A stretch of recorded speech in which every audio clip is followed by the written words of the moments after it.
Our first guest is Zachary Marschall. Dr. Zachary Marschall, who received his PhD from George Mason University and is an adjunct assistant professor at the University of Kentucky. And of course, he works with Campus Reform as well, which of course is a conservative group that actually looks at what's happening on our college campuses and how our colleges are impacting our students. And most notably, since what took place on October 7th, 2023, was a devastating terrorist attack inflicted upon innocent Israeli citizens living in Israel by the terrorist group Hamas. Since then, we've seen the protests where some colleges have allowed the protesters to denounce America, saying death to America, and to even denounce Israel, saying death to Israel. Well, what about the Jewish students who attend those colleges? Talk to me about what Campus Reform has uncovered in its investigations and reports on college campuses throughout America. Yeah, thank you so much for having me. I got a chance to sit down with students at Northwestern University last month to talk about what they experienced at their encampment there.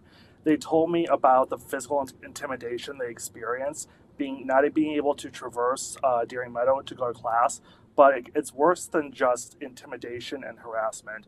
There are students who at Northwestern University had their peers in the tent encampments tell them that they should go back to Poland, that Hitler was right to gas their ancestors and that they should be gassed themselves. So this is going beyond anti-Israel rhetoric. This is not only just anti-Semitism, it is outright Jew hatred, and it is wishful talking out loud of their dream for Jews to be either raped or murdered.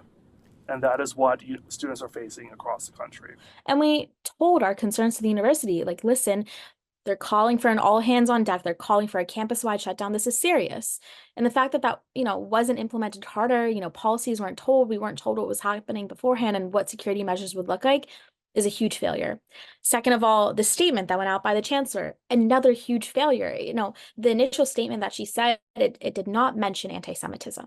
It did not mention the word anti-Semitism. And what happened, what else can we call it? It was blatant Jewish hatred. It was blatant anti-Semitism. We had 3 physical assaults, no arrests, and a message from the chancellor that didn't even mention the word anti-Semitism. Yeah, and Zachary, it's also indicative of the ignorance that's out there about understanding the Jewish faith. It did not originate in Poland. And let's make that abundantly clear, and that people living in Israel are not all from Poland. The history of Judaism goes all the way back to the beginning of the Bible. Yeah, absolutely. And they've been wrong on so many occasions and more than once.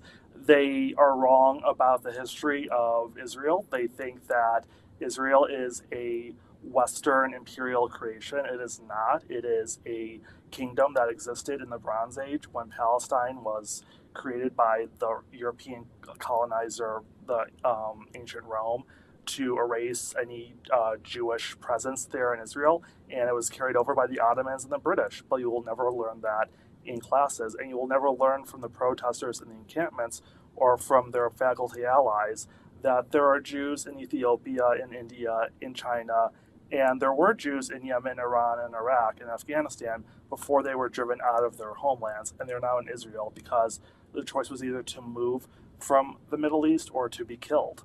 And this is just part of a conspiracy, and we have to be honest about that. This is a conspiracy between the student organizations like Jewish Voices for Peace, like Students for Justice in Palestine, their faculty advisors, their faculty allies, and the national groups like National Students for Justice in Palestine, all conspiring to make Americans who are not that informed, quite honestly, about Jewish history, to make them think that all Jews are white, middle-class European Americans, when the opposite is true. I do not look like the typical Jew in the world. I am not representative of what a Jew looks like. If an American were to be planted into Israel and just look at Palestinians and Israelis lined up, they would not be able to tell the difference. Well, you're absolutely right, and there are people of different hues and colors who are Jewish living in Israel. And to your point about the reason why people fail to understand, who's funding that type of argument and fueling that kind of vitriolic behavior and culture against Jewish students? The National Organization of Students for Justice in Palestine is the primary agitator here in the United States. That is an organization that has links to Hamas. It is also one of the many nonprofit organizations that finds its way also connected to George Soros and his Open Society Foundation. There are leftist causes and international leftist networks of funding and policy advocacy that are finding ways to get resources and ideas and money onto these college campuses. Campus Reform has reported that there are now messages on the messaging app Telegram and others going around encouraging students to go to the White House and seize Biden's residence or actually storm the White House. And the students are going along with it because they don't know that they are stooges of this international conspiracy to upend the American-Israel partnership and also to incite a new wave of anti-Semitism to make Israelis unsafe in their homeland and to make American Jews unsafe in our homes here as well. Zachary, I'm listening to you and I'm hearing all of this, and this is even, a lot of people will compare this to Nazi Germany leading up to World War II. But in some cases, some of the people that I've spoken to say it's even worse because no one could have ever pictured that during the October 7th attack on Israel, let me clarify that, the terrorist attack on Israel conducted by Hamas and some Palestinian citizens who were following suit, some of those terrorists actually used their cell phones to show what they were doing, and they called home to mom and dad and say, look what I'm doing, I just killed a Jew. Now, the people who are protesting against Jewish people and against Jewish students on campuses, are they aware of that reality, that that actually took place? Yes, they are. Point blank is yes, they are. But they also, in their delusion and their brainwashing, find a way to also ignore it too.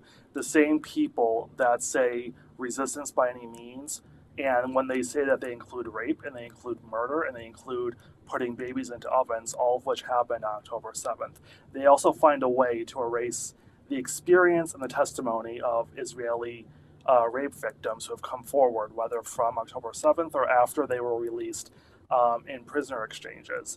They have questioned out loud and said that rapes never occurred, that the beheadings never occurred, when there is documentary evidence that's been viewed by international press showing. I mean, Zachary, it's on video that Hamas shot itself with its GoPro cameras and made a live feed to fellow Hamas members in Gaza to see and actually illustrate and show what they were doing. Yeah. No, absolutely. And, back to your point about the Holocaust, I've taught the Holocaust and how to think about it to college students. What we have to look at is two things: what happened in the 1930s and what happened during World War II when the final solution was in place. I think what's happening in America can be compared to the early 1930s when you had the gradual process of Jews losing their rights. They lost their right to go to certain places, to do certain sorts of leisure activities, to hold certain jobs. That can be compared to today when certain things can be said about Jews in polite society that are permissible now that weren't 5 or 10 years ago. We saw that with the presidents of Harvard and University of Pennsylvania in Congress when they said that it's context dependent on whether or not saying that Jews should die is a form of hate speech. When we look at what the final solution is, absolutely a comparison for what is happening in the Middle East. Israel is fighting an 8-front war right now against Iran, Hamas, and their allies, whether it's in Yemen or Hezbollah in Lebanon, and the supreme leader in Iran just has now called on Twitter the college students here in America as a new front against Israel. He is telling them they are on the right side of history and you're the new front in the war to destroy Israel. So the annihilation of the Jewish people that was attempted in World War II is absolutely trying to happen over again in the Middle East. We'll be back with more Zachary Marschall, here on America's Hope in just a moment.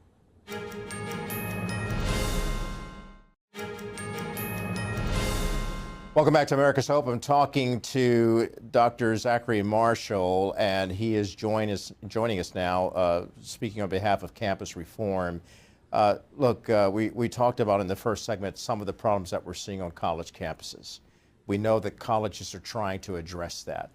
Yeshiva University is seeing an increase in enrollment of Jewish students now, many of them transferring from top colleges like Harvard and Columbia University.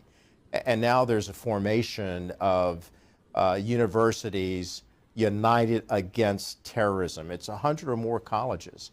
Talk to me about that and what that intends to do for the Jewish students who are seeking to attend colleges of their choice and to go to those colleges free of any hate and free of any attack. You know, to be honest, I don't think it does that much because it's very similar to what we're seeing with the university presidents saying in front of the congressional testimonies. I attended personally the testimonies of the presidents at Columbia, at Rutgers, Northwestern, and UCLA. And they are making these platitudes about protecting Jewish students and combating anti-Semitism, but they aren't doing that necessarily. They think that anti-Semitism task forces or new statements will somehow make it better, but that's not the solution here. The problem is that, as has been pointed out in the testimonies, that Jewish identity, which is hard for some people to understand because it's an ethno-religious group, has never been added into diversity training or into any type of sensitivity training in the first year onboarding process for new students. It has been commanded by external forces. A lot of times that's been lawmakers saying you have to add it in.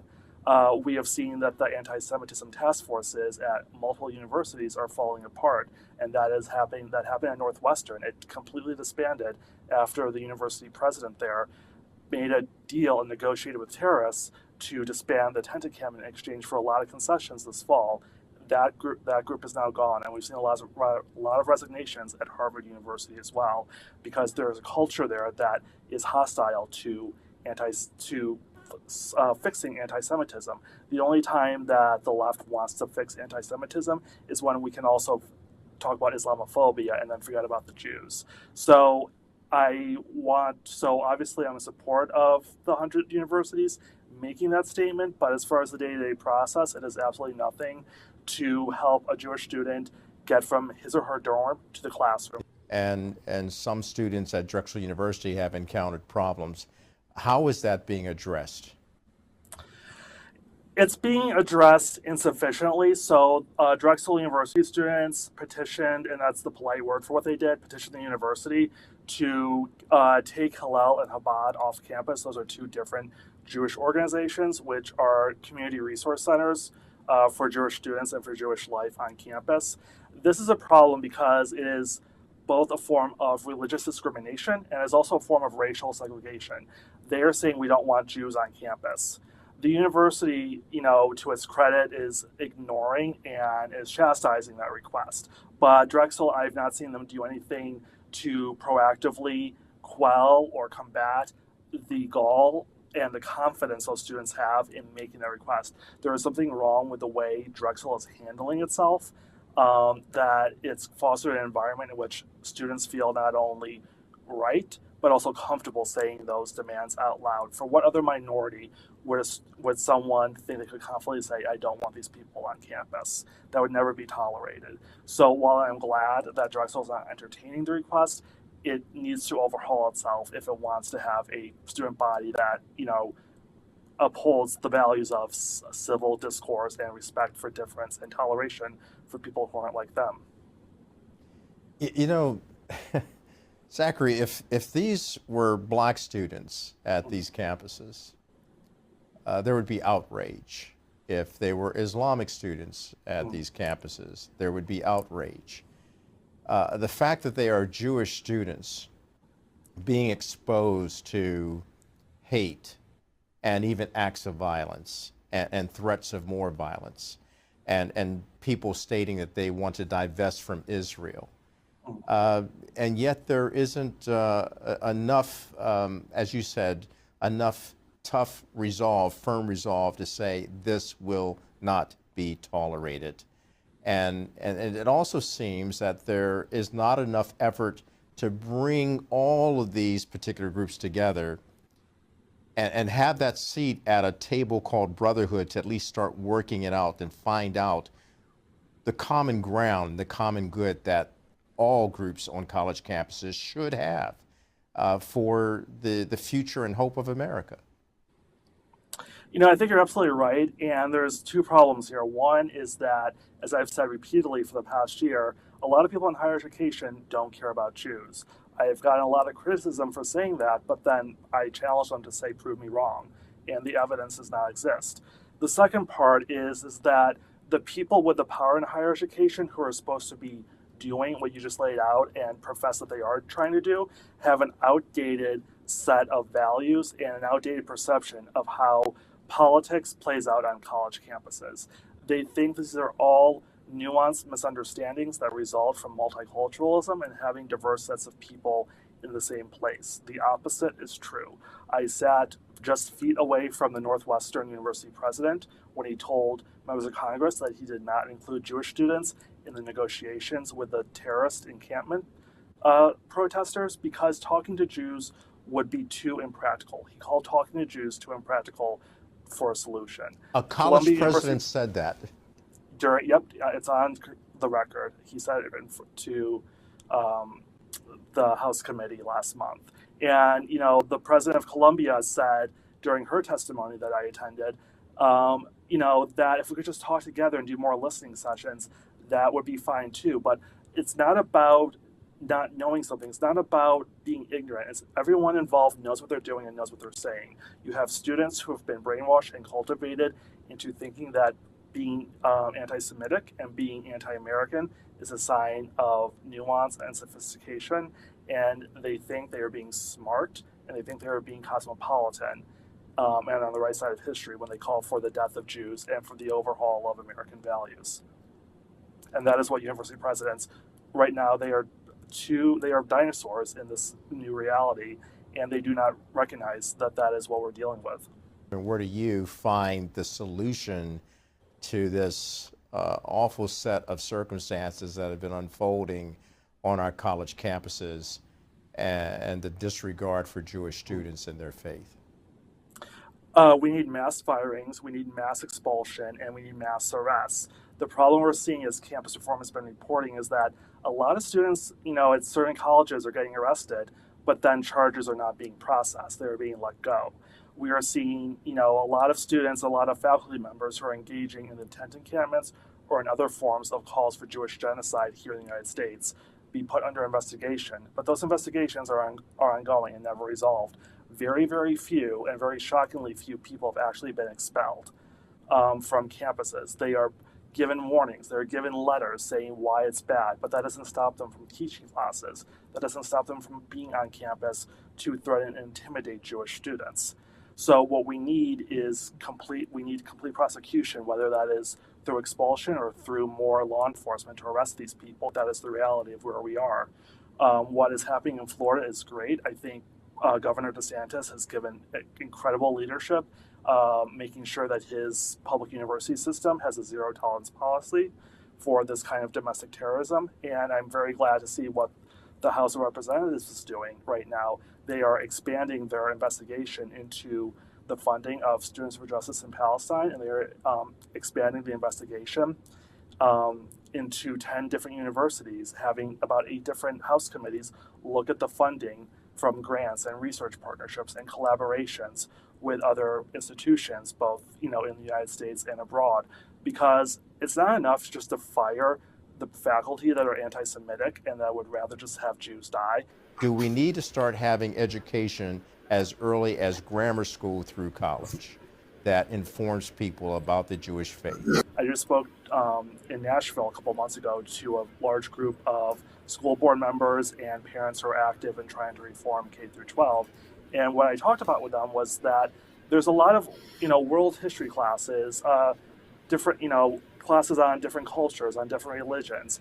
those already exist. We don't have to create new things. We just have to reform how we talk about them. And I think there is a lack of curiosity, and I think there's a lack of interest into making sure that Judaism is taught in a way that makes people understand how ethno-religious groups work. You can be born Jewish and be an atheist, and you can be religious but be a convert, and you're affected by anti-Semitism equally. Yeah. So that's where we need to see the reform happen. Based on that, what is your hope for Jewish students here in America on college campuses?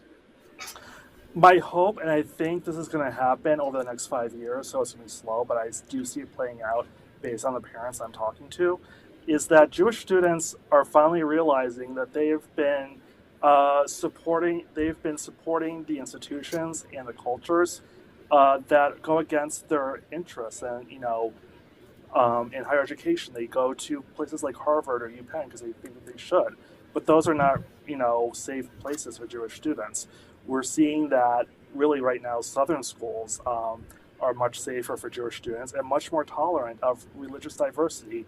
So I think Jewish students are rightly recalculating what a good education means for them and where they should go, because they're looking at the reality that the professors at the so-called the best universities are the ones responsible for creating cultures of hostility towards people who are born Jewish. Thank you for joining us this hour. Yeah, thank you for having me.